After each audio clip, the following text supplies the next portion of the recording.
It was 20 years ago tomorrow that 343 people died at the World Trade Center. Those were firefighters. There were 71 police officers. There were 2 paramedics that were on the scene when the Twin Towers came crashing down. This helmet actually belongs to one of the FDNY lieutenants who was there outside the North Tower when it collapsed. This helmet and this man have seen some things that I think you and I experienced when it first happened, but we've kind of forgotten about. So here's what I'd like to do. I would like to introduce you to Lieutenant Joe DiMartino. He's retired from the FDNY. You were there, Joe. Yes, sir. Thank you. And this was your hat. Yes, it is. Thank you so much for talking to us today. It's my pleasure. Thank you. Can you tell me you weren't in the building, but you were there just outside the building. Can you tell me real quick what happened? Where I was, I should not by any rights be here speaking to you. I was far into the circle of danger, the collapse zone. I ended up being the only survivor in the group that I was in at the time. Your crew? My crew survived. Okay. When we pulled up to the World Trade Center site, I directed my crew to remove whatever gear, whatever equipment we might need off the rig and for them to stay together, that I was going to go on and find the staging area at the World Trade Center site. And before I reached the World Trade Center itself, I was probably 100, 150 yards from the World Trade Center on the corner of West and Vesey Street.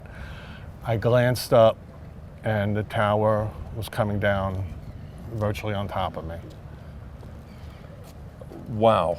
You told me that on the way in, you shook hands with your driver, with your chauffeur. I did. My driver, Jimmy Rogers, he was my driver for about 10 years. And we went through a lot together.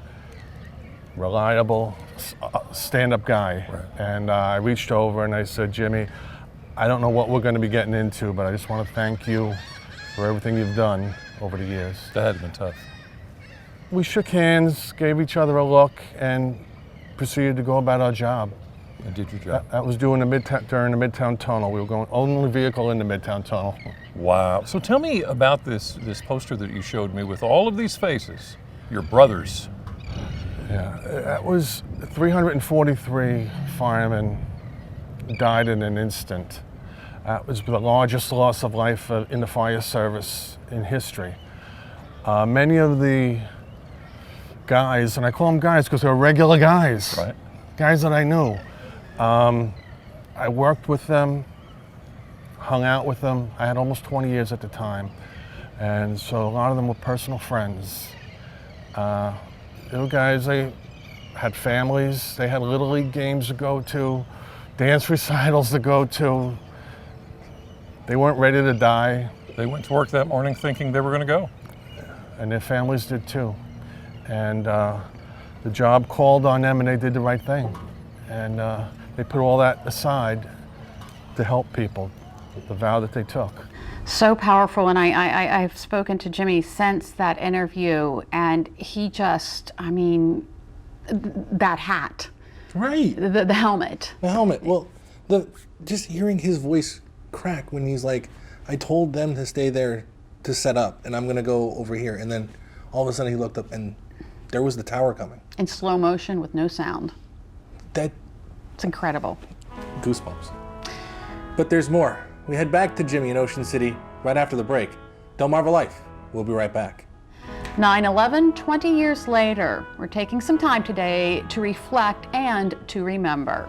Let's head back to Jimmy now in Ocean City. Joe, what is it about a firefighter that makes a firefighter run in when everybody else is running out? To me, these guys were exceptional guys. I knew that. I worked with them. On 9/11, the world saw that in real time, what these guys really do. And I remember John Wayne once said that courage means being scared to death, but saddling up anyway. I never saw a bit of fear in these guys' eyes. All the faces I saw and the eyes I looked into, there was concern, of course, but no hesitation. People needed help, and they were going to help them one way or another, And they were there. and they did it. I remember those days immediately after. It was like the entire nation came together in support of first responders and in support of the country. How do you think things have gone since then? Have we gotten away from that? I think they have, and that's why the importance of these events, to never forget that vow we took so many years ago, is even more important. So, and you mentioned the event. Last night, the twin beams, the Remembrance of Light, were lit here on the beach at the Firefighters Memorial, where we are right now. And that was in reflection of what happened shortly after 9/11. Exactly. Shortly after 9/11, New York City decided to, with the towers being gone, of course, to commemorate the towers, they lighted 2 twin beams of light. Lights of Hope is what they were called. Yeah.